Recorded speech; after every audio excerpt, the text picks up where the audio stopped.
Hi everyone, good afternoon. Amandine here. I am back for another live video AMA and super excited for it. So right now we are as usual live on YouTube, Twitch, Twitter and LinkedIn Live. And the reason why is simply to give you an opportunity to ask your own questions to our guest today during the AMA. So joining me today is Dr. Tina Ruseva, founder of Mantessa. But before I let her introduce herself and we get to dive into the AMA, I really want to stress out that you can ask your own questions, whatever the platform you're using. Just join the chat. And I'll make sure to pass your question on to Tina. So also before we get started, I would like to say a big thank you to our members. So people who are supporting me via my Buy Me a Coffee page. So Andrea, Yinch and Zappa, huge thanks to all of you that for really contributing to the channel and so I know also some of you have already booked some one-to-one sessions through the platform. So really, I love your support and also how active you are on the Discord. You know, just helping each other. That's just amazing. I really love that. So I think that's about it for the housekeeping. So without further ado, I would like to introduce or let her introduce herself, Dr. Tina Ruseva.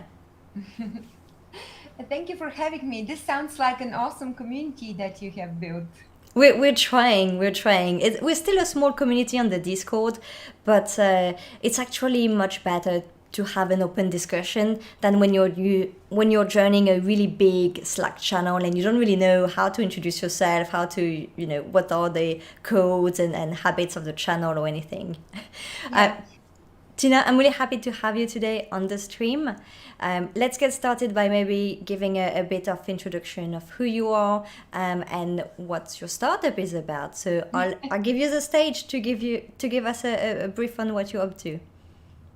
With pleasure. And in fact, I would normally start with my person, but because of that amazing introduction, I'd like to start with my company, Mentessa, because we are trying to solve the problem of communities being hosted on Slack or other community platforms by a different solution.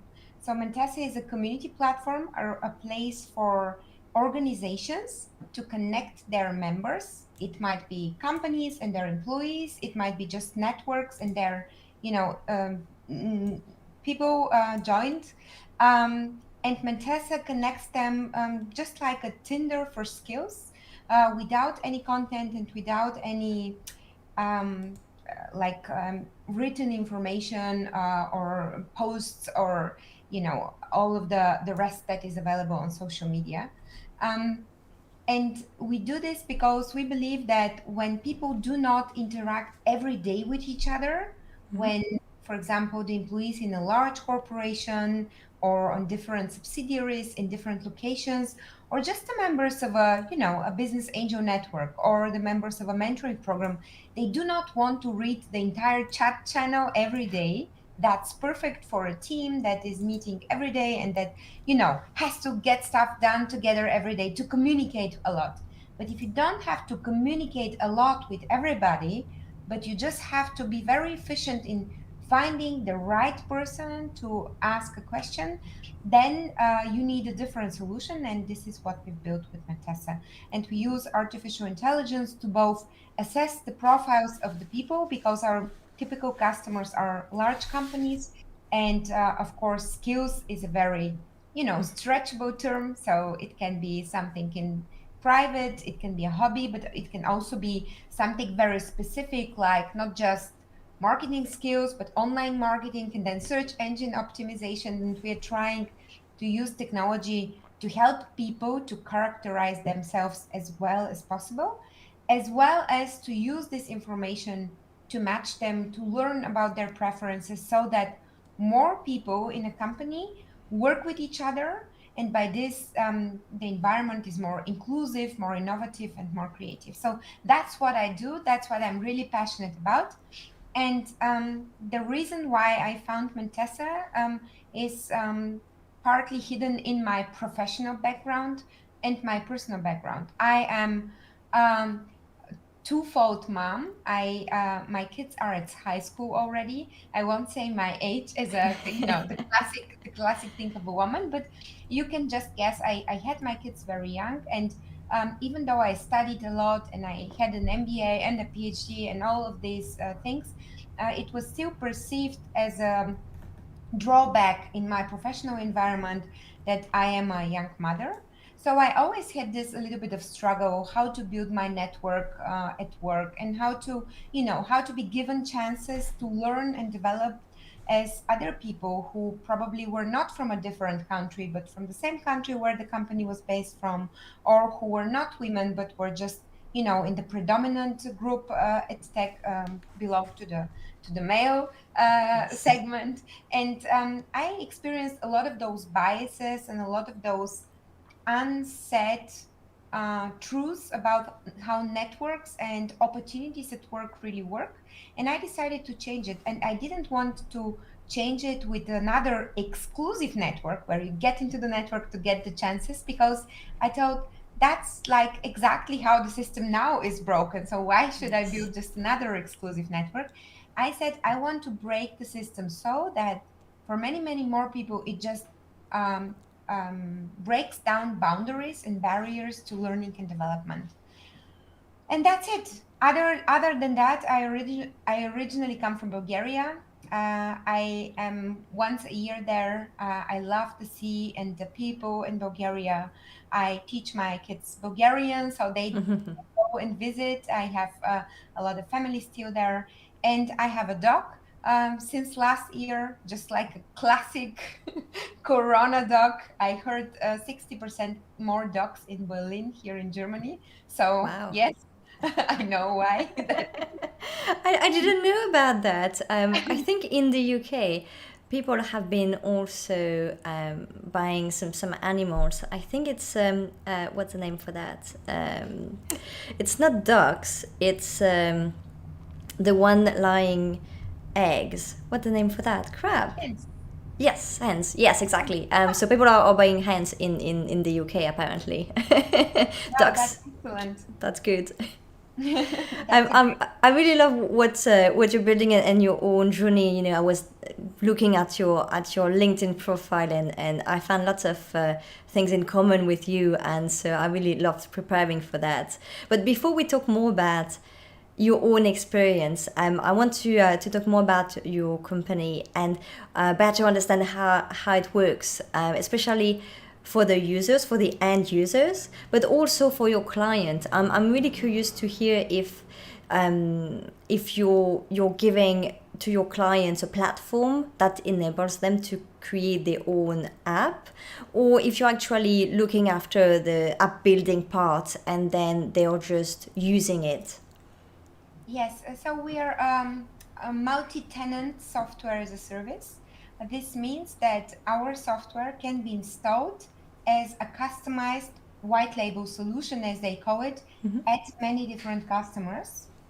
It is hosted in the cloud, so customers do not need to install any app or force their employees to install an app.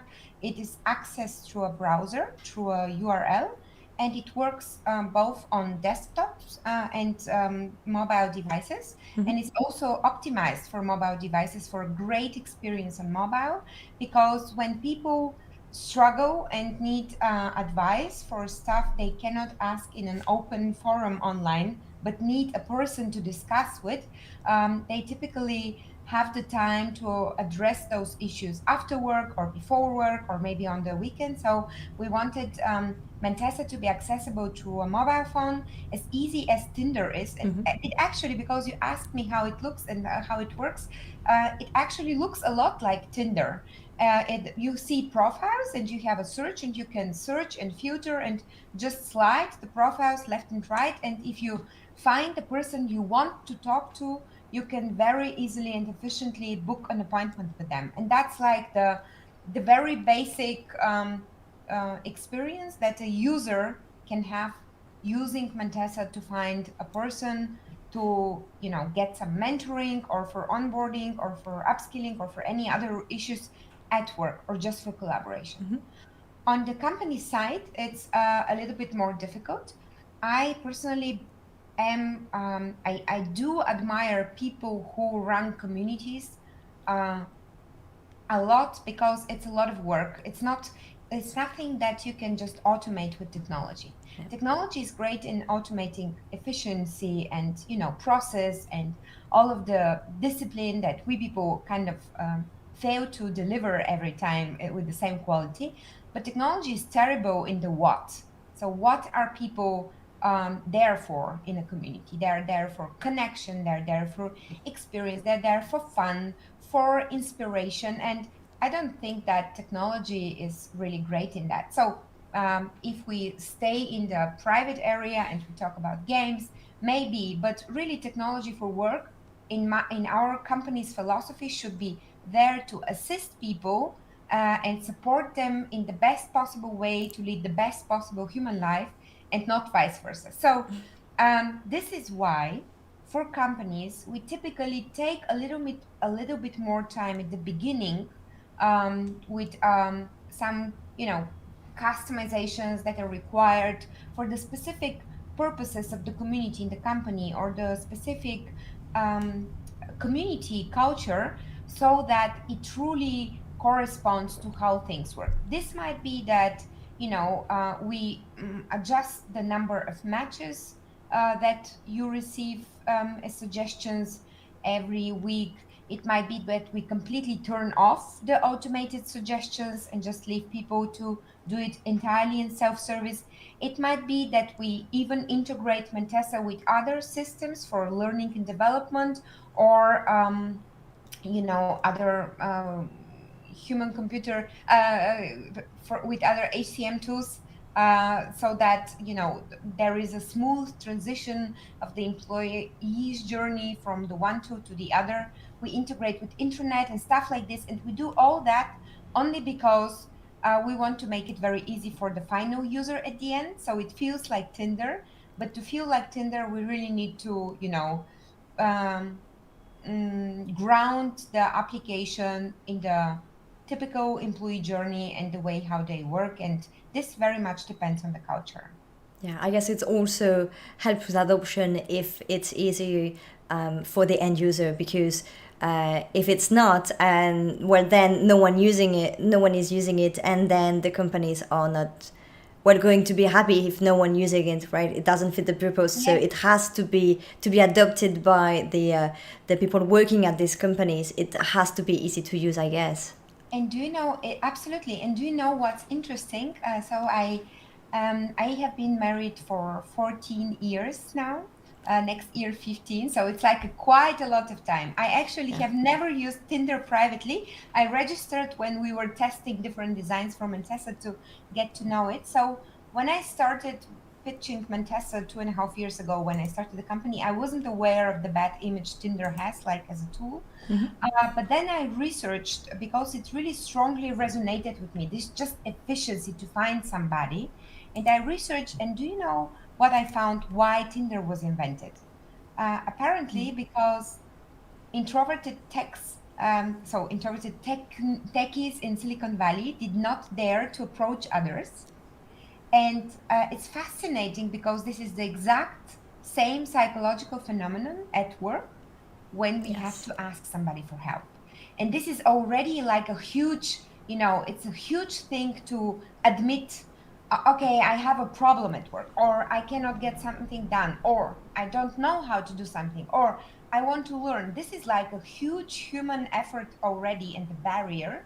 And what employees currently find in companies are then, as a next step, Excel sheets, or just some dead directory where half of the people do not work in the company anymore. The other half are very busy, or their status is too high for them to help, or anything, just hurdle after hurdle. And it's not only it's technically difficult to find then the person, but it's also psychologically, for the majority of us, it doesn't work, Yeah. because only a very confident, very outgoing, very extroverted person would go through that entire current journey to find the help that they need. And yeah, introverts wouldn't. So we try to solve that problem. I have a question on the chat from Roy. You mentioned earlier how it was easier for everyone to just, unlike on Slack, you wouldn't have to scroll everything to find some information. So Roy asks, how does Mantesa solve the issue of users trying to glean information, specific chats, without avoiding scrolling through hundreds of messages? We don't have a chat channel at Mentessa. We have a built-in messaging, which smaller communities like independent networks for women or business or entrepreneurs or whatever use, because they don't have chat and other infrastructure.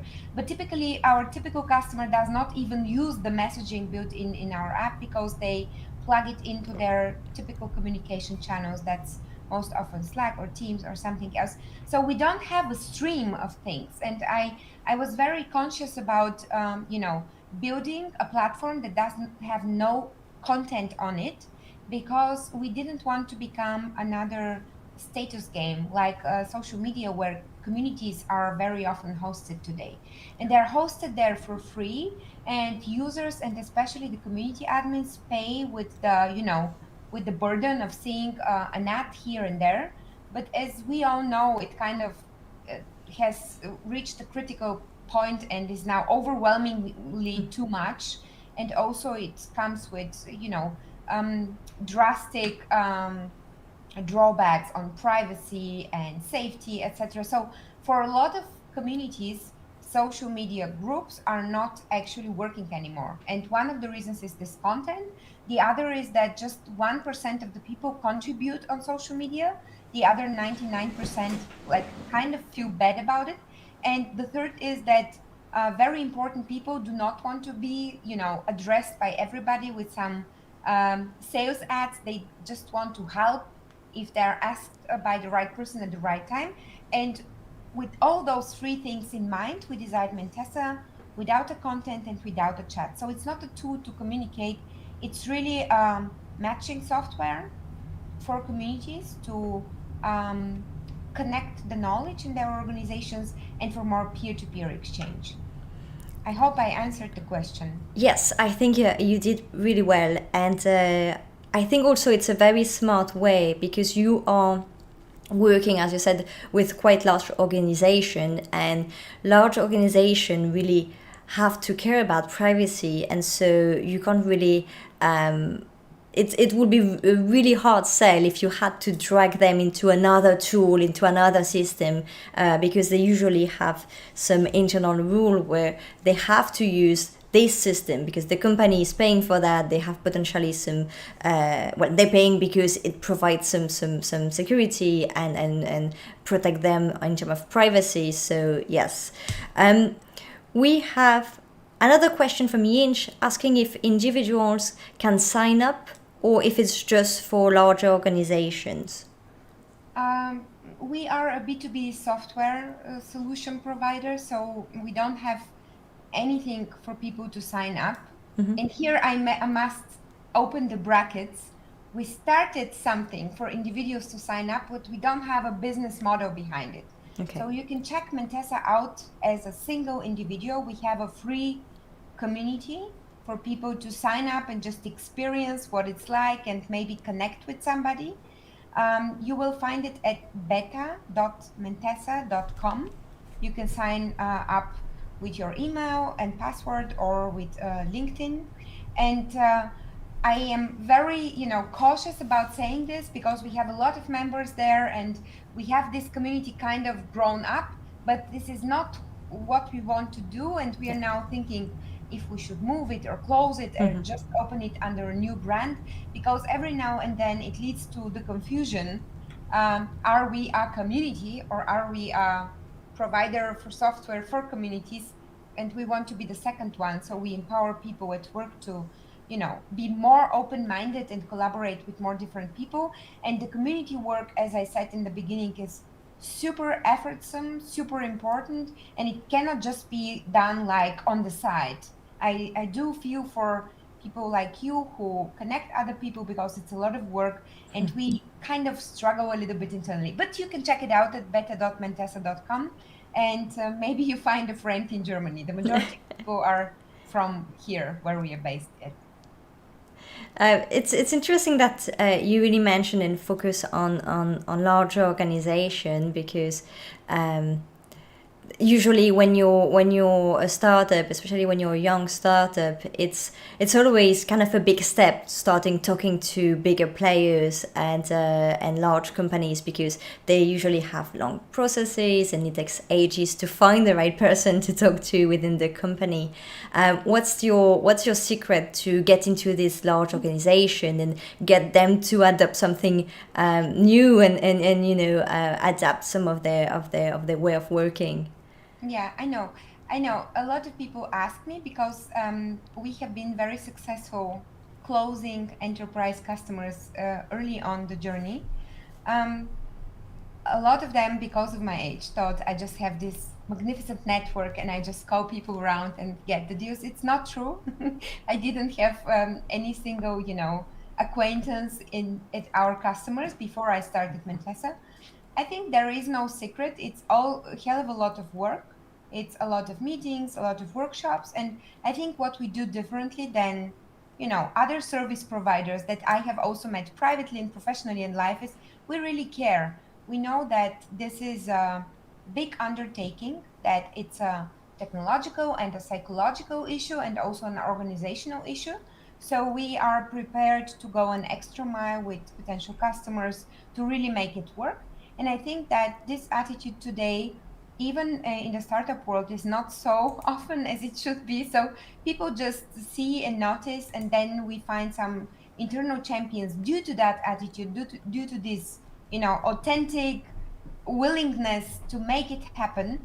And then they help us within the companies. So I really think it's a lot about real care, a real, wish for impact, and not just hunting the quick money and exploiting your network. This is not the secret, and I am sorry to say I don't think there is a shortcut to really working very much and yeah, trying to be nice to people. That's so rare these days. Yes, for sure. Everyone is trying to push you to be a shark. Everyone expects you and wants you to become a shark to be successful, but that's not the only path, right? And there may also be some matter of timing also because right now with COVID, all organizations of all size had to rethink how they work and how the team works internally with each other. So I think it also, the timing may also play in your favor in a sense that that's a moment where they rethink the way they work. Yes, and you're absolutely right. So I think startups are a lot also about success, about luck. So success is not nothing that we just only can work for. Unfortunately, I know that the media and all the advisors and startup programs and the everything you can find on the topic of entrepreneurship or innovation is just work hard and apply those frameworks and be smart. And it sometimes is just a little bit of luck, and I think that it played a role with us too. Mantesa was founded way before the pandemic in 2019. We knew that work is changing in this direction, and in the same year when I founded Mantesa, I also founded the biggest new work festival here in Germany. So for 3 years now, we have run it every year to connect people who are thinking about the new world of work and the workplace needs of the new employees and new leadership and new culture and all of those things. The festival is called Big and Growing, so you can check it out on bigandgrowing.com. So we started before, and this was like our part of the contribution. But indeed, we only gained our first customers during the pandemic when we launched the product.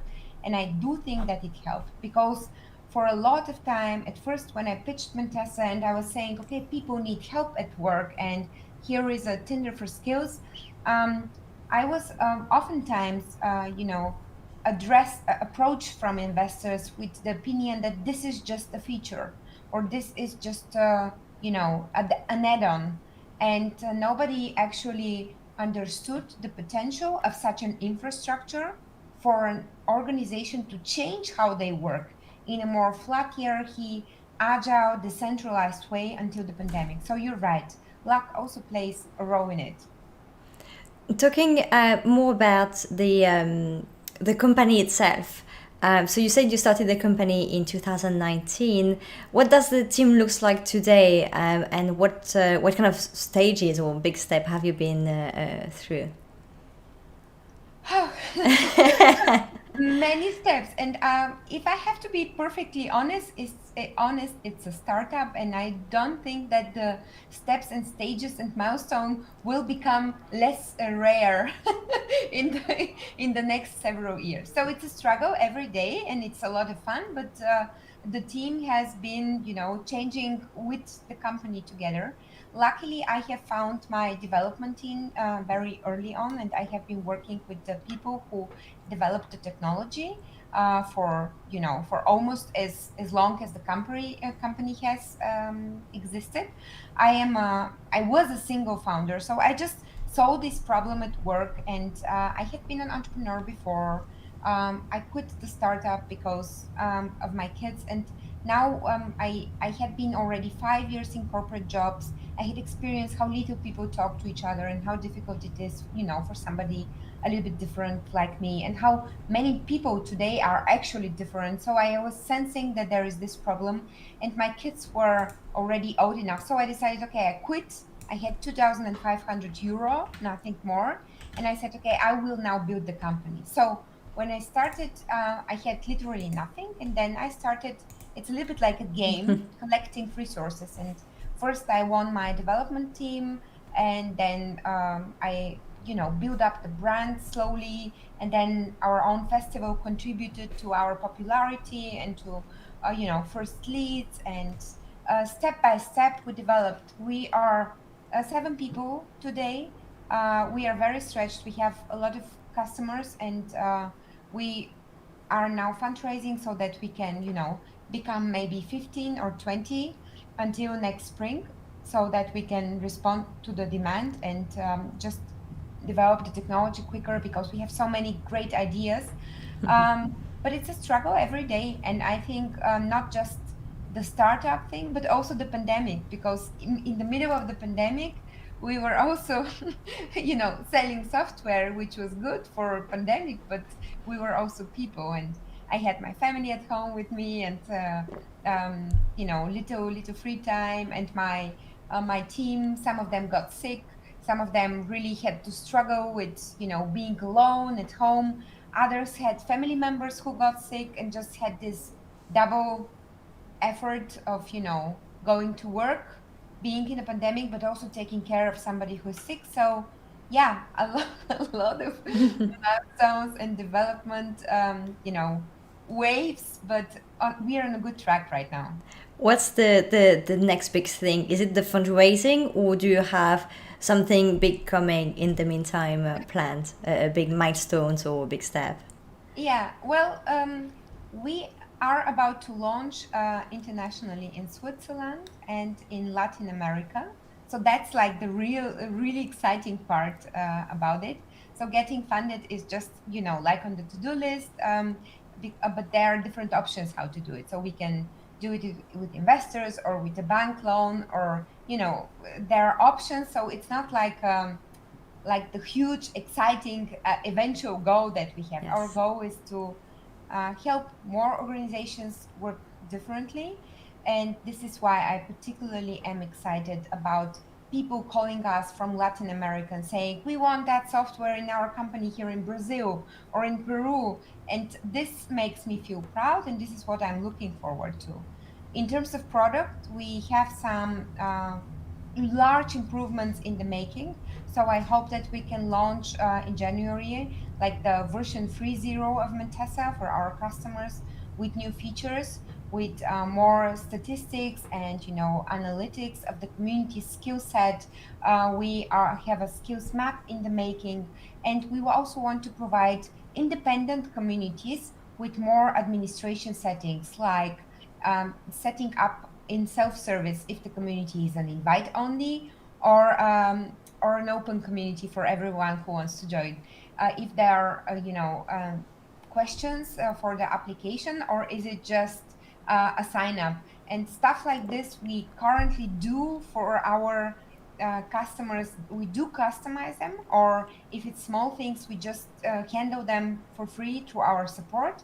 But those are a huge effort, of course, and because we want to free more time for the team to develop the technology further, etc., we have really invested into making it simple, standardizing it, and we are looking forward to launching those new features in January for our customers. Exciting time then. Roy on the chat asks, when you're trying to pitch Mantesa to large companies, who do you aim to pitch to first? The owners, the managers, or the managers lower down? So what kind of people do you try to get hold of when you're trying to make the sale and introduce Mantesa to larger companies? Mm-hmm. So the first meeting with a company typically has different stakeholders in it, from HR, from technology, from the IT, and sometimes even from innovation. So we typically have our first meeting with those three people by their desire, so because they want it. So I have the feeling that since the pandemic, those three departments have really joined forces in the majority of companies and are actively looking for solutions. Before, however, we get to the first meeting, there are different types of, customer qualification steps or lead qualification steps. And I do like, I do like to do it organically. So we just, spread the word. We have the festival. We talk about this on social media. We do our own online events. We have a podcast, small yet, but we use all this content to outreach and to spread the purpose and the vision of these different types of working, where people are not limited but unleashed at work. And then by this, we get approached by a champion in the company, just a business manager who would like to reorganize only their department, not just the entire company, but they have 200 employees, and they say, wow, wouldn't it be great if we knew what those people can? And wouldn't it be great if they knew it too for each other? And wouldn't it be great if they could help each other? So they approach us, and then in the meeting, they have invited those colleagues. I hope it answers the question. On paper, our specific customers are, or the people we are talking to, are HR, innovation management, digital transformation, and also the CEO. But in reality, it's kind of we outreach with a vision, and then we get contacted by people that bring us to them. That's a great answer. David on the chat is also asking some interesting questions. But first, David, I was looking for the right moment to thank you for your Twitch Prime subscribe. Thank you so much. I really appreciate that, really. So David is asking about startups in Munich and in Germany. So David says, I heard really good things about the startup scene in Munich. Any advice on Munich startups connecting with Northern Irish startups? Are there any good networking events for non-German speaking founders? I think that's the real question. So, do I understand correctly that David's profile is an entrepreneur too? David is, well, I'm not sure right now, but for sure David is working with a lot of founders based in Northern Ireland. Okay, great. All right. So you are asking the right person, because my first startup in Germany was 2009, which is kind of a tremendously long period until now. It's 12 years already. And in those 12 years, I could actually see how this startup ecosystem in Germany, and specifically in Munich, where I'm based, developed and got ever more differentiated and ever more rich with, stakeholders, like not just the startups and the investors, which Munich is a good area for, but also, independent suppliers like networks or freelancers or, other platforms, entrepreneurial programs, etc. So I am super happy to connect also extra and tell you all about it later. But in the summary, Munich is a great place for startups for several reasons. The one is here are four really good universities in the city. So the Technical University Munich and the Ludwig Maximilians University are both on the top list of European universities. And universities typically are, hotspots for talent and for energy. And this is also part of the secret, of Silicon Valley with Berkeley and Stanford and other also hotspots for startups in the world. The second reason is that Munich, historically has always been a little bit of a rich city. Previously, it became rich with guarding the boundaries for salt export. So literally salt from the mountains that was taken from Austria and Switzerland. And in order to import this salt to the rest of Europe, the commercial people needed to pass Munich. So Munich collected fees, and it's kind of like a richer city. There are a lot of investment companies here. And I think, so for me personally, there is a third reason. It's just a great city to live in. It's very open-minded, and Bavarians are really interesting and really, edgy, but in a good, very human way. And there is a lot you can do. You can go skiing, you can go swimming. There is a lot of nature, and it's safe. So it's like a nice city to live in. A lot of people want to be here. So the scene has developed thanks to those universities and the good rest of the infrastructure. And there is a tremendous amount of events. And you can just go to meetup.com. You can find some events. I'm sure a lot of them take place online. But I'm really happy to give you more specific details and tips afterwards, if you like, because it's just a plenty, so many. There's so many people actually moving from the UK to Germany. I have so many friends, especially I think at the start of the pandemic, it has pushed a lot of people to think where they wanted to live. And I have many friends who actually moved to Germany at some point. I was also looking at your LinkedIn, as I said earlier, and so you mentioned before that you built another company before building Mantesa, and in the meantime you had different jobs in between. And it's interesting because when you're a founder, well, actually, I guess that's two questions in one. But when you're a founder, you quite often think, okay, if I'm not working on my startup at some point, whether, I don't know, you successfully exit your company or it fails and you shut down the business or whatever the reason, if tomorrow I'm not working on my company, what am I going to do? Am I going to be employable? Will I be just able to survive in someone else's company? And so I'd like to know more about your experience on that, getting back to work for other people, and also understand what you've learned from building this first company and years after building another company on your own, especially as a solo founder, if there's anything that you thought you were prepared for and well actually were quite some surprise. Yes, wow, what a great question. Thank you. Nobody has ever talked to me about this, and this is actually a super great question to think about, okay, how those environments to work differ and what can we learn from each of one, from each just to become personally better. So super cool question. Just to note it right away, I am not a single founder anymore, so I have a co-founder, luckily.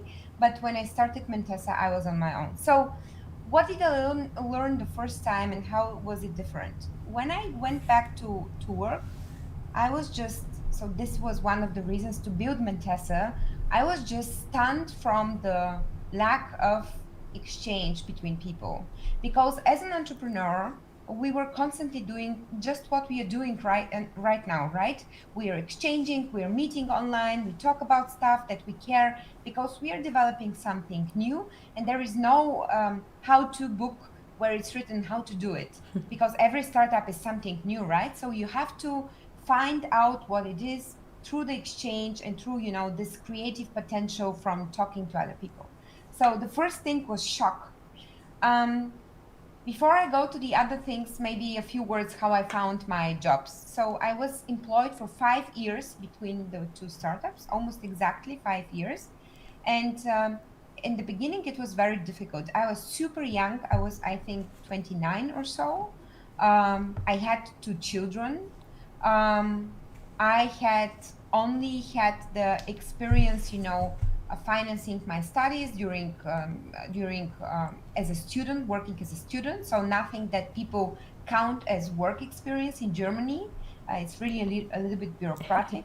And then right after university, I had worked for less than a year for Microsoft when I just got bored and I signed up for this MBA where I learned the business plans and started a company. So I actually didn't have like what German human resources would consider excellent experience on paper. Although I had tremendous experience, I had children, I had built a house, I had a company, I had employed people. So it's like an accelerator for experience. But back then, 12 years ago, it was not considered, or less than 12 years ago. So after the company, it was not considered so valuable. Of course, times have changed and companies today do value entrepreneurial experience more. So when I closed the company and I went to, look for jobs, I only had the experience of a CEO and nobody wanted to, hire Eastern European migrant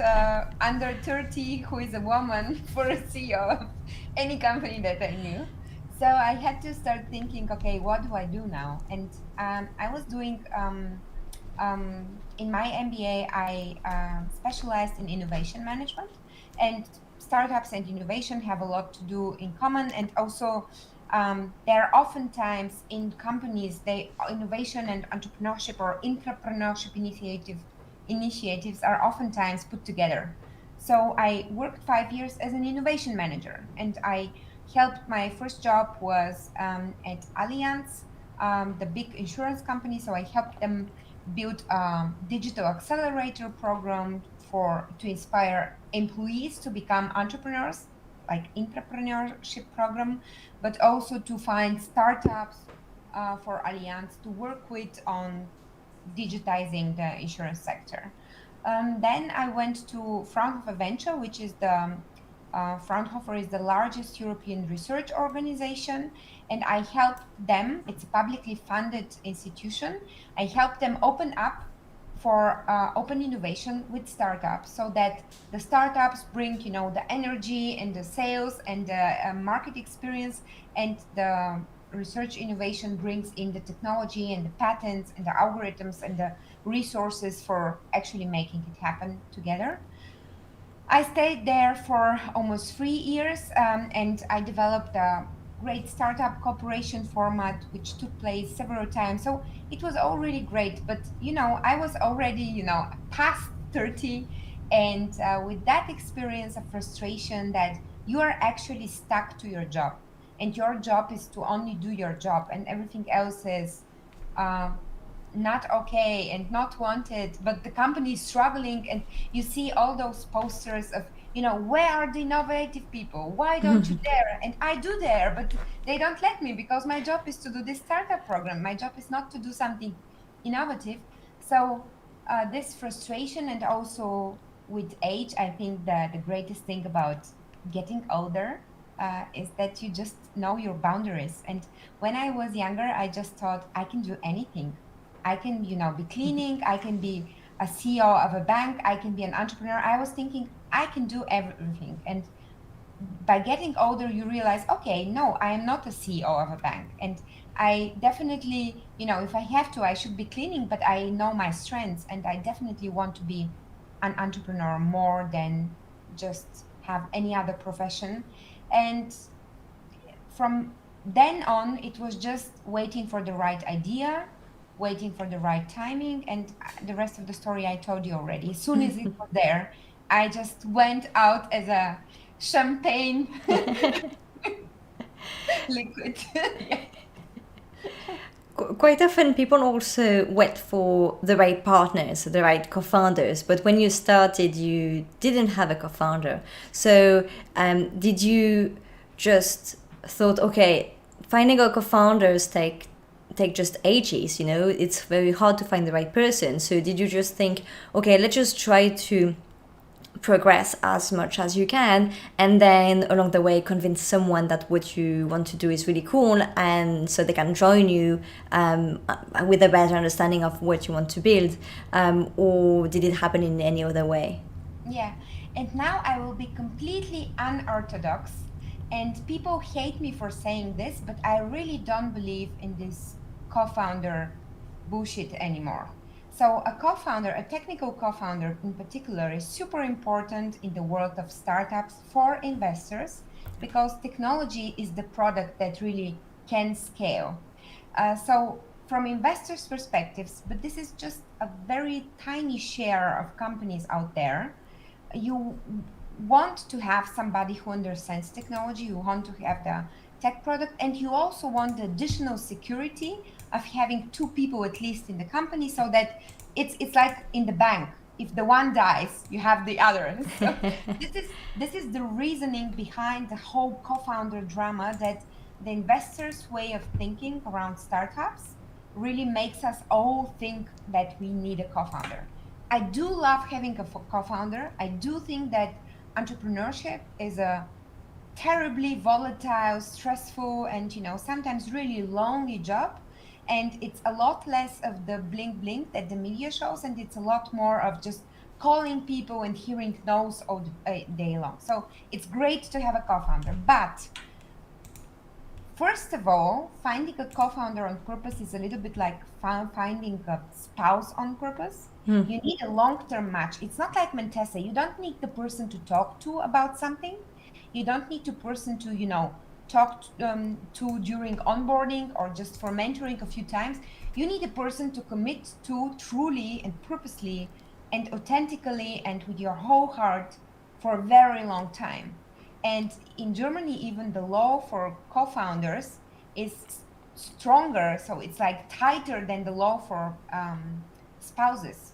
So it means that when you're co-founding a company with somebody, and you should be doing it for good, right? Because you want you to be successful. You're not doing it for the bad case when nothing happens and you have to split. But a lot of people just take this decision as if they would not believe that it would continue. So you're taking this decision. Normally, you want to find a person who you can work a long time with. And I do compare this with marriage, where if you just go and you say, no, I have to find this person in any case, it can be really frustrating. You can be really feel pushed and stressed, and it might be that the right half of you in any ways just is not in the location, in the room, or in the area, or whatever. And I maybe because I married young, so I didn't think about marriage when I met my husband. I just thought, oh my God, what a great person I want to spend my life with. And when he said, okay, let's marry, I was like, okay, let's do it. So I understand that it sounds naive, but I do think that it's a lot of truth in it, and the reason why things work out in the end the way they do. Authenticity, and sometimes it's a great match, sometimes it's not. So let me summarize and tell you how I did it, because both time I started the company, I was on my own. I just felt, if I do what is truly meaningful for me, and if I tell about this to the world, the right people on my team will come. By the way, investors, they do not necessarily want you to have a co-founder who you have a 50-50 and you were born together and founded together. If you have a strong team in place and they're incentivized appropriately and there is structure in the company, so you also have a chance. So apart from this, this was my strategy both times. And both times I could find a team. The first time I even found 3 co-founders. So I think that this is like a little bit of the things that we should be talking more about. Doing things on purpose, doing things because we care, doing things because we believe in them. And then people come. There are a lot of people who, struggle with work, with meaningless jobs, and are just approached by other founders, with dollar signs in the eyes. And as soon as they see somebody honest who is trying to do something good, you are rare. And it actually makes you a really good date on the on the matching map, so to say. Yes, and you cannot force the matching, right? There are so many things to take in Yes. consideration. It's not just about skills or about moment in your life. It's also about personalities. It's about just getting along. It's about Timing working also. well. Yes, exactly. Yeah. So it's like a really difficult job, and I think, do you know, it's a great thing that we talk about this, because I just think we don't need more startups. You know, the majority of the startups, even the funded startups. So from the funded startups, if you happen to find an investor, if you happen to be in this rare small group of really amazing tech startups that find an investor, 9 out of 10 fail. So Yes. in the world, there are so many unsuccessful and meaningless startups, and we don't need more startups. But what we need, and we have never needed more builders and more problem solvers more, because we have such tremendous challenges. So if we switch our thinking from, okay, how do I get the fastest way there where people tell me I have to be, and if we really just think about, okay, what do I really want my contribution to be, and what I really cannot be within this world and I want to change, I think there would be so many more great companies. And just this rush of becoming like everybody else, I don't have it. I had it with my first company, probably. I was also very young, so I must admit I have learned since then. And now we're just doing our job, and we try to do it as good as possible. And of course, we want to, come further and have investors and do all the amazing stuff that people with impact do. But this is not the most important thing. The most important thing is to build a good product and to serve our customers. And I think everything else follows, just like in a marriage. I couldn't agree more, and I love that. Zappa on the chat says it's pretty hard to sell or bring people on board in a project in which you don't believe in, and he says it's refreshing to hear the opposite of fake it until you make it. Yes, I'm so something. here to get all the bad eyes on me, but that's what I am super confident saying, because I have been in the startup scene, just for how my destiny happened, for 12 years now.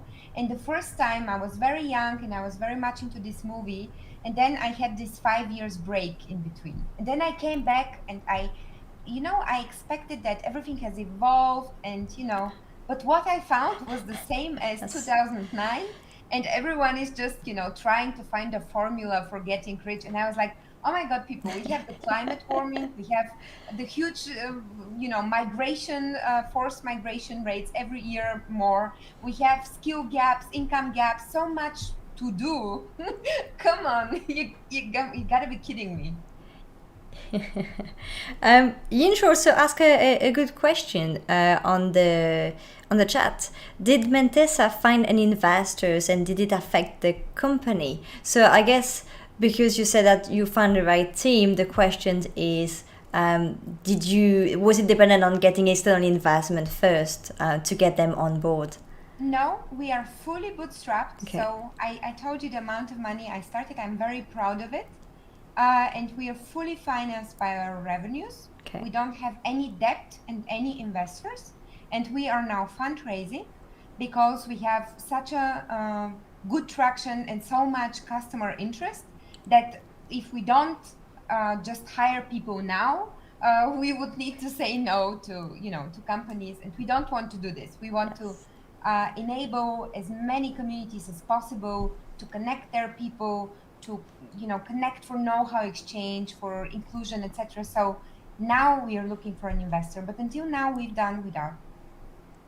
I think these kind of stories need to be told more, because in the news you only see these big fundraising news, and you're like, well, I want to see founders who manage to do it and manage to get some small successes, and then don't raise money just to build a prototype or to build a foundation, but actually raise money for the good reason, because they need to grow, because there is a demand, rather than seeing huge amount of money for nothing.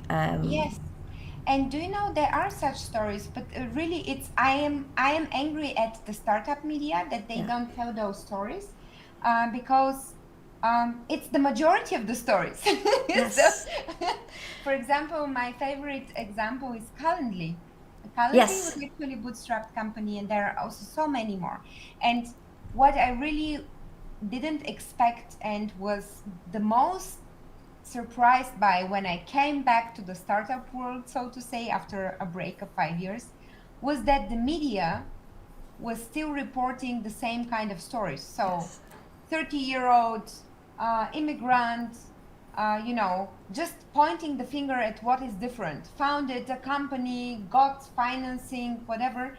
And the way they are reporting stories, they are creating societal culture and expectations so that people continue thinking, okay, being a female entrepreneur is not normal, or being a young person or an older person is not normal, or finding money is like what really cares. And the way those stories are put, it's the same way as 10 years ago and 20 years ago. And I do think that there are much more interesting stories to tell right now. So not about our company necessarily, but just people around the world are doing such amazing stuff every day, and 99.999% of them never get to be told about. And this is just boring to read all the time the Yeah. same stories, and the stories that do not correspond to our full reality, but just for the tiny portion of it. I know. It frustrates me also a lot. I used to read some newsletter and some media publication every day, and now I used to even share some of this news on social media, and now I'm just like, I don't feel like it. That doesn't represent what I want to share, what I want to promote, what I want to highlight. That's just so much gap. We are reaching the end of the interview, so I want to thank you very much because this has been super interesting and I love that. Before we end the stream, do you have any resources, any last tips for founders or aspiring entrepreneurs, and also anywhere where people can find more about you and your company? Oh, okay. Yes, I do. So let me think about it. So I have, before I started Mantesa, I wrote and published a book about purpose-driven entrepreneurship. So the way of starting companies to solve a problem and not to, get noticed by the media or get rich. It's called Big Heart Ventures. And I am super happy to send a free digital version of it to anyone who, writes to me on LinkedIn today. I won't get your emails. I just can send you the PDF or the Kindle book of it. So that I would like to say thank you with this. The second resource I have is really, especially if you're interested in the German startup scene, go to beta.mentessa.com and connect with a few people. say hello and say you heard about this in a podcast by Amandine, and Tina said you should sign up. So go check it out. It's free. We don't have a business model for it. It just might be that in half a year we close or rebrand or move this community because we don't want people to get confused. The third thing is, and I can send you, Amandine, copy of it, is because when I wrote the book, I said my main message was you don't need a book, you don't need anyone to tell you how to do a company. It's always inventing something new, so you should just be trusting yourself more and be acting with more integrity. But in the end of the book, for those who want to know the how, anyhow, I have collected a list of my most favorite books on entrepreneurship for anything around, how to find your purpose, through how to work with data, how to scale. So I can send you this PDF. It's 3 pages with my most favorite books, and if you want to, you can share it. Fantastic. Other than this, I am super happy to, as you see, to talk to you. Let's get connected on LinkedIn. Visit Mantesa on mantesa.com. Sign up for our newsletter. And if you want more about me, there is also our podcast, which is called Make Purpose Work, and you'll find it on our podcast platforms. Amazing. Thank you so much, Tina. I'll make sure to add all the links on the description of the video. The video of today will be available on my YouTube channel on Monday. So Monday, because I need some time to, adjust a few things, create a thumbnail, and do the promotion on, and Monday is better for that. So it's going to be live on Monday on my YouTube channel. And yeah, huge thank you, Tina, and thanks to everyone for joining us today. As usual, we had very interesting questions on the chat, and I can't wait for the next live AMA. So as mentioned, I think on the Discord, I mentioned that I am changing a bit our calendar of streams, but no worries, we are still doing our monthly AMA. It's just I am adding a few more streams to spend more time with the community and, just, get to know you all better and spend more time together. So we have our live AMAs that are monthly, and then I'll be hosting some streams where we can geek together, work on some ad hoc project, watch some videos, or even play games. I'll do a game discovery because I miss playing video games on the stream. I used to have this excuse with founders coming here to play, and it was a good excuse to play games, but now I don't have an excuse anymore. So having a discovery stream would be kind of fun. And thanks again, David, for your Prime on Twitch. Huge thanks for that. And also thanks to everyone supporting the channel via my Buy Me a Coffee page. So the monthly members, but also everyone who books a one-to-one consulting session to talk about their project or just want to buy me a coffee. That really helps support the channel. So huge thanks to all of you. And that's about it. Be sure to join the Discord if you haven't done so. It's just a few of us there, but we are quite active and reactive. So if you want to talk about what you're doing, because on the stream, it can be tricky, to pop on the chat and talk about your own project. So feel free to do so on the Discord, and we can brainstorm anything and talk further about your own project. That's it. Thanks, everyone. Have a lovely weekend ahead, and I'll see you very soon. Bye, everyone.